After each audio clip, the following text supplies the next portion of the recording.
धनी धनी सखी गुरु तेरा आसेरा धन है तेरा नाम। जंगल में मंगल करे परम संतों की नारी।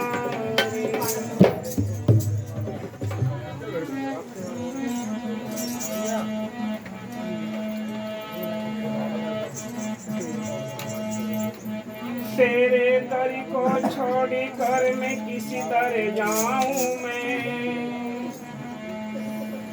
सुनता मेरी कौन है किसे सुनाऊं मैं।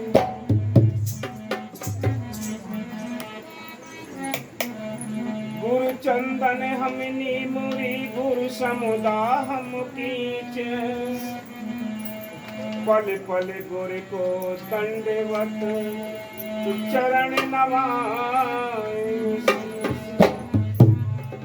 मैं अपराधी जन्म का दाता न किसी की भरे विकार। तुम दाता दुखी भंजना तुम्हारी करो क्षमा।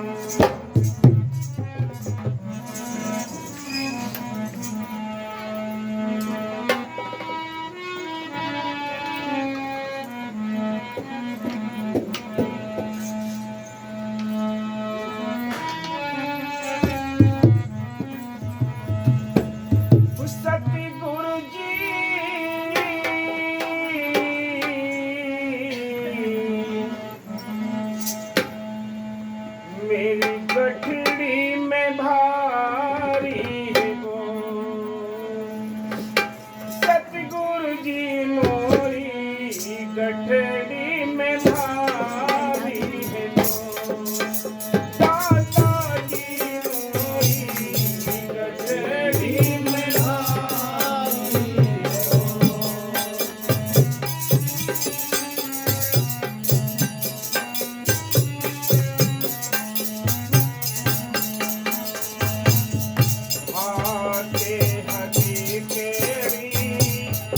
पाँव में बेड़ी हाथे हथे बेड़ी पाँव में बेड़ी।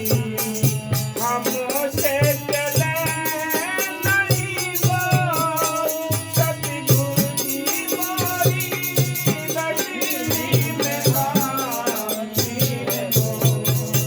साहिब जी मोरी गठड़ी में भारी है वो। दाता जी मोरी गठड़ी में भारी है वो।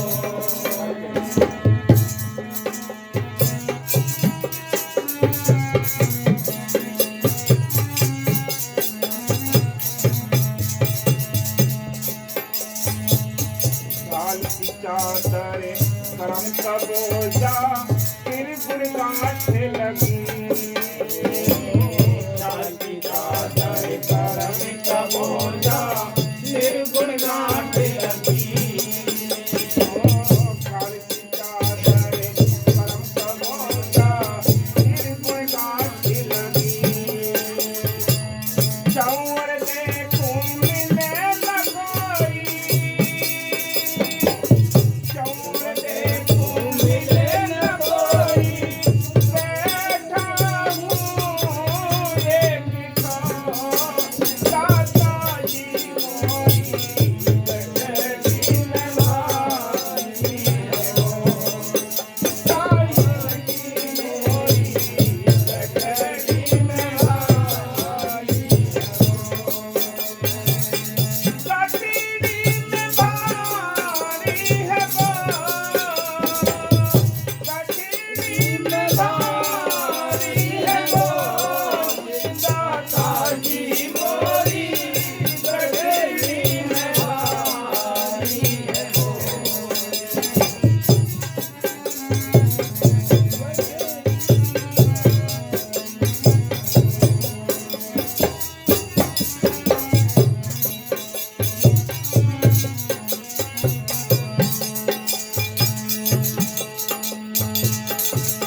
कटरी लार पटीली जगमग डोले पाँव। सिर पर कटरी लार पटीली जगमग डोले पाँव। मंदिर दूर पाँव में देवी, मंदिर दूर पाँव में देवी, कैसे लगाऊं दाता लोट, दाता जी मोरी कचहरी में भारी है भोग। साहिब जी मोरी कचहरी में भारी है भोग। कचहरी में भारी है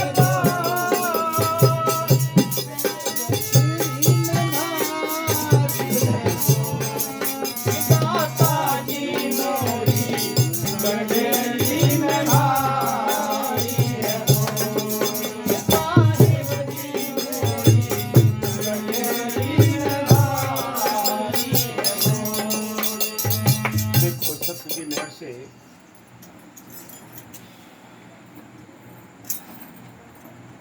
ये संसार जो हम आंखों से देखते हैं, जितने यहाँ जीव जंतु कीड़े मकोड़े पेड़ पौधे पशु पक्षी और ये मनुष्य जीवन भी, इन सारे जो आंखों से दिखाई देने वाली दुनिया हैं, इनको संतों ने बताया है कि ये 84 लाख दुनियाओं में बांटा है, जिसमें 30 लाख प्रकार के दरख्त हैं, 27 लाख प्रकार के कीड़े मकोड़े हैं, 14 लाख प्रकार के पक्षी हैं, 9 लाख प्रकार के पानी के जीव हैं, 4 लाख में भूत प्रेत देवी देवता मनुष्य जीवन। संत कहते हैं कि इन 84 लाख दुनियाओं को भोगने के लिए 4 दरवाजे लगाए हैं। पहले इस आत्मा को पहले दरवाजे में जाना पड़ता है, पहले इसको जल का जीव बनना पड़ता है। सेतज पहला दरवाजा, उखमज दूसरा दरवाजा, अंडज तीसरा दरवाजा, जेराज ये चौथा दरवाजा। ये 4 द्वारों में से आत्मा को घूमकर ये 84 लाख दुनिया भोगनी पड़ती हैं। लेकिन ये भोगनी क्यों पड़ती हैं? सेतज उखमज अंडज जेरज। सेतज वो हैं जो जल यानी जल के जीव जंतु होते हैं। उखमज वो हैं जो पेड़ पौधे, कितनी प्रकार की दुनिया, कितनी प्रकार की किस्में पेड़ पौधों की हैं। अंडज जो पक्षी होते हैं, जो अंडों से जन्म लेते हैं। जेरज जो जेर से पैदा होते हैं। ये 4 दरवाजों में से इस आत्मा को भ्रमण करके सारी दुनिया भोगनी पड़ती है, तब इसको जाकर ये मनुष्य जीवन मिला है। संत कहते हैं कि इतने सारी दुनिया भोगने के बाद भी इंसान के साथ ये सजाएं भोगी हैं हर एक जूनी के अंदर। इन सारी सजाओं को भोगने के बाद, कीड़े मकोड़े पेड़ पौधे पशु पक्षी बनने के बाद भी ये मनुष्य जीवन लेकर जब यहाँ इस पैदा होता है, फिर भी इसके साथ प्रारब्ध का वजन, कर्मों का वजन इसके सिर पर आता है साथ। अगर एक जैसा जीव साफ आए, एक जैसा साफ आए जीव, तो फिर यहाँ दुख और सुख क्यों मिलते हैं? सब फिर भी अपने कर्मों की गठरी यहाँ लेकर साथ आते हैं, और इस कर्मों की गठरी की वजह से ही इंसान कभी दुख में जाता है, कभी सुख में जाता है। ये हिलोरे, ये उछल कुदल यानी चलती रहती है इसकी। शांति अशांति सुख और दुख के भंवरों में ये विचरण करता रहता है। इसलिए संत कहते हैं कि जिन आत्माओं को होश आ जाता है, वो इन अपने कर्मों के लिए लगती है आत्मा, और अपने प्रीतों से फरियाद करती है, प्रीतम मैं तुम्हारे पास आने के लायक नहीं, क्योंकि मेरे कर्मों का यानी इतना ऋण है, इतना ऋण मेरे कर्मों का चढ़ा हुआ है सिर पर। मेरे पैर कमजोर हैं, हाथों में हथकड़ियाँ हैं, पैरों में बेड़ियाँ पड़ी हुई हैं। मैं कैसे दौड़ लगाऊं, कैसे मैं तुम्हारे दर्शन करूं, कैसे तुम्हारा भजन स्मरण करूं, कैसे तुम्हारी सेवा करूं? मेरे ये कर्म जब भी मैं प्रीत करना चाहती हूँ, लेकिन ये बीच में दीवार बनकर अड़ जाते हैं, न प्रीति ही करने देते हैं, ना तुम्हारे दीदार करने देते हैं। ए प्रीतम, अपनी दया बख्श दो, अपनी कृपा बख्श दो, ताकि मैं तुम्हारे दीदार कर सकूं, तुम्हारे दर्शन कर सकूं, तुम्हारे साथ संगत की सेवा कर सकूं। ये कर्मों का ऋण सबके साथ है। हम कहते ये राजा क्यों हैं, हम कहते ये भिखारी क्यों हैं, ये सब अपने अपने कर्मों का सिलसिला है। कर्म गत टैर नाटरी, ऋषि मुनि वशिष्ठ ज्ञानी शोध के लगन धरी, सीता हरण मरण दशरथ को वन में विपद पड़ी। रामचंद्र जी राजशाही परिवार में पैदा हुए, क्या पता तो उन्होंने वनों में कितने दुख उठाए, कितना संघर्ष किया, सारा जीवन 14 वर्ष का वनवास, 14 वर्ष का टाइम कैसे उन्होंने गुजारा, कैसे वो टाइम काटा। हम कौन बेचारे हैं। इसलिए संत कहते हैं ये कर्मों का ऋण सबके साथ है। किसी पर हल्के कर्म है तो ज्यादा सुख भोगता है, ज्यादा कर्म है तो ज्यादा दुख भोगता है। ये कर्मों का सिलसिला सबके साथ है, कोई टाल नहीं सकता।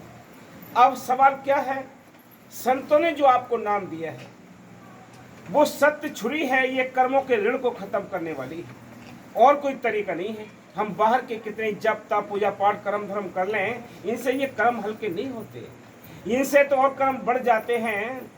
इसलिए संत कहते हैं कर्म तो हल्के होते हैं, सिमरन मार्ग सहज का सतगुरु दिया बताए, श्वास श्वास सिमरन करो एक दिन गुण मिल जाए। कि सिमरन मार्ग सहज का न अगरबत्ती न धूप बत्ती न लौंग न जायफल कोई जरूरत नहीं है। क्या करना है, चलते फिरते उठते बैठते हर्ष में यादगिरी बनाए रखना है, मालिक से बेनती करते रहना है। जो सिमरन करना है वो प्रार्थना है। प्रार्थना किसको कहते हैं, कोई लाचार बनकर आपके दरवाजे, यानी झगड़ा हो जाए आपस में कोई, और कोई लाचार बनकर आता है कभी माफी दे दो हमें, चलो भी हमसे गलती हो गई। ये सिमरन करना, उससे माफी मांगना है, ये सिमरन करना, उससे प्रार्थना करना है। ये प्रार्थना हमारी निरंतर बनी रहनी चाहिए, तब कहीं जाकर वो मालिक दया करेगा।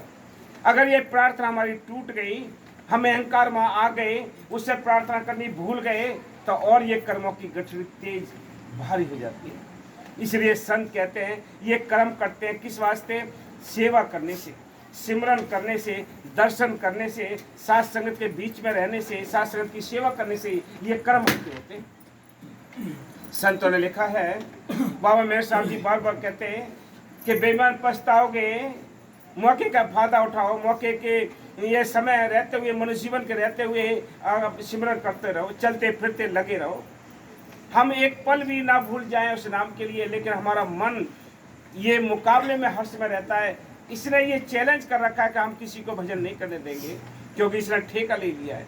हम जो भजन से दूर भागते हैं, सेवा से दूर भागते हैं, तो आपका कसूर नहीं, इस आत्मा का कोई कसूर नहीं। कसूर है तो उस मन का है, नेगेटिव पावर का है जो आपके सिर पर बैठी हुई है। उसने आपको गुमराह किया है, उसने आपको दूर किया है परमार्थ से। वो हर्ष में स्वार्थ के लिए ही हमारे लिए सिर पे बोझा लगा रखा है, जाल डाल रखा है। रात और दिन हम स्वार्थ में इतने पच पच के मर जाते हैं, पशुओं के समान मेहनतें करते हैं, लेकिन वहाँ किसी शिकायत नहीं करते कि हमें बहुत बड़ा यानी थकान हो गई है, कोई नुकसान हो गया है। जहाँ पे यानी परमार्थ की बात आती है तो वहाँ सैकड़ों बहाने बन जाते हैं, सैकड़ों आलस आ जाता है, तमाम तरह के हम औरों से शिकायत कर लेते हैं। इसलिए संत कहते हैं ये कर्मों का सिलसिला है, ये सबको काटना पड़ेगा। इसलिए संत कहते हैं, वो बार बार समझाने के लिए आते हैं, वो हम सबको समझाने के लिए इसलिए आते हैं कि हम यहाँ भूल बैठे हैं, हमारी मत मार रखी है काल ने, हम अपने घर जाना भूल गए हैं। संत आते अपने घर चलो, कवि साहब कहते हैं चल हंसा सतलोक हमारे, छोड़ो ये संसार हो, ये संसार काल है, राजा कर्म को जाल पसारा हो, या कर्मों का जाल पड़ा है, जार बार भस्मी कर डालता फिर दे अवतारा हो। वो सब के लिए खा गया, हमारी कौन सी औकात है। हम कौन से परेशान होते हैं, बड़े बड़े ऋषि मुनि पीर पैगंबर अवतारों के लिए भी टेंशनों में सारी जिंदगी गुजर गई। हम 4 दिन की जिंदगी के लिए टेंशन आती है तो हम परेशान हो जाते हैं। ये संघर्ष है, ये मैदान यानी जंग का है। तभी तो लिखा है संतों ने कि साधो भाई बन जाओ वीर लड़ाका। इस भक्ति के मैदान, ये मैदान है तो जंग का मैदान है। यहाँ भी आपको भी मुकाबला करना पड़ेगा, यहाँ भी आपको जंग यानी लड़नी पड़ेगी। बिना जंग लड़े कोई पास नहीं हुआ है, बिना जंग लड़े कोई अपने घर वापस नहीं गया है। सब ने ही जंग लड़ी है, सब ने ही युद्ध लड़ा है। आसान किसी को नहीं मिलता। मालिक आसान नहीं है, आसान तो है लेकिन उससे मिलना बड़ा कठिन है। जैसे मीरा ने कहती है, मीरा ने लिखा है, हेरी में तो प्रेम दीवानी दर्द न जाने कोई, सूली ऊपर सेज पिया की किस विध मिलना होए। कि सूली के ऊपर चढ़ने के समान ये मैदान है भक्ति का। आसान होता तो सारी दुनिया ही पहुंच जाती वहां। इसलिए संत कहते हैं, भजन करना करना है काम कठिन है, क्योंकि मन से मुकाबला करना, काम क्रोध लोभ अहंकार से मुकाबला करना, ये दुनियादारी से मुकाबला करना, ताने मेहने से मुकाबला करना, लोक लाज से मुकाबला करना, कितना संघर्ष का मैदान है। इसलिए कर्मों का ऋण हमारे सिर पे। हल्के कर्म है तो सुख जाता है, आसान यानी शांति है, और कर्म ज्यादा है तो दुख जाता है और अशांति भी जाता है। इसलिए चिंता नहीं करें, हमें अपने ही कर्मों के लिए लखना है कि हमें अपने कर्म लखने हैं, कि हम कर्मों की वजह से ही हम दुख उठाते हैं। हाँ जी। सतगुरु जी मोरी गठड़ी में भारी, सतगुरु जी मोरी गठड़ी में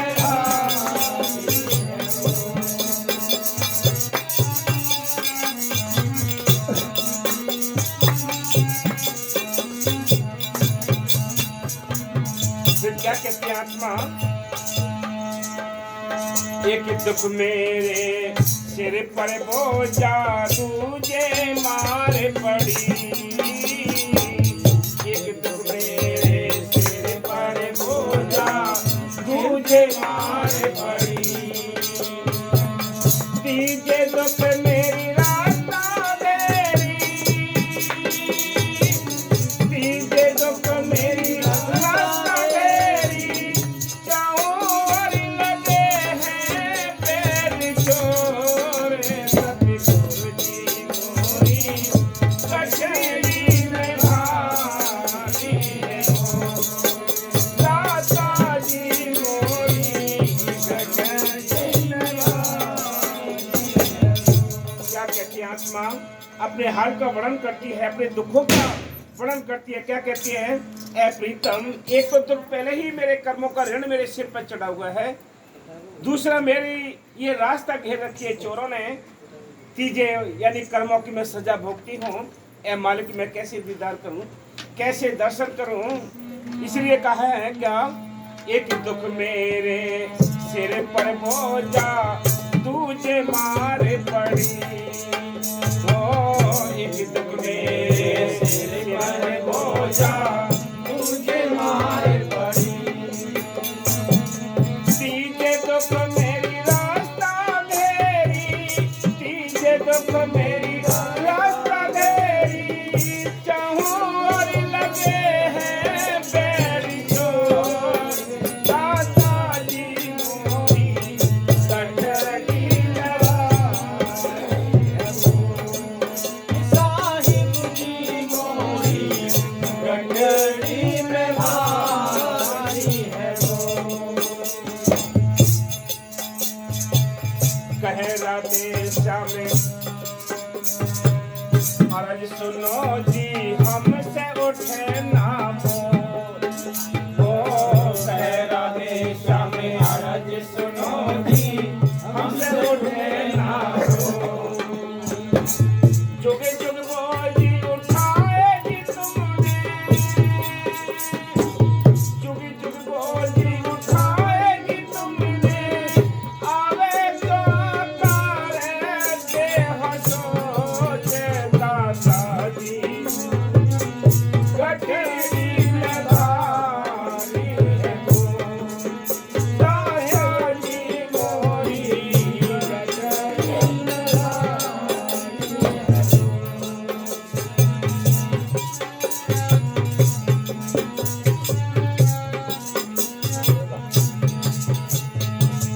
गठड़ी में भारी है वो, गठड़ी में भारी है वो, सतगुरु जी मोरी गठड़ी में भारी है वो, गठड़ी में भारी है वो। आत्मा कहते हैं, ऐ प्रीतम, मैंने सुना है कि तुमने पापी से पापियों के लिए तारा है। ऐ प्रीतम, लेकिन मुझसे मेरे अपने बोझ नहीं उठता। ऐ मालिक, तुम दया करो, मेरे इस कर्मों के ऋण को खत्म कर दो ताकि मैं तुम्हारा दीदार कर सकूं। इसलिए संत कहते हैं कि आत्मा जब पुकार करती है तो मालिक दया करता है। जब दया करता है तो वो किसी न किसी संतों से मिला देता है। संतों से मिलकर जो नाम मिलना, ये उसकी बहुत बड़ी दया है। नाम का अभ्यास करना, ये और ज्यादा दया है। नाम को प्रकट करना, ये और ज्यादा दया है। ये जतन तो हमें करने ही पड़ेंगे। जब तक ये जतन नहीं होंगे तब तक कुछ नहीं बढ़ेगा। इसलिए मालिक की मेहर से हम सबको बेनती करते रहना चाहिए, अपने कर्मों को लगते रहना चाहिए।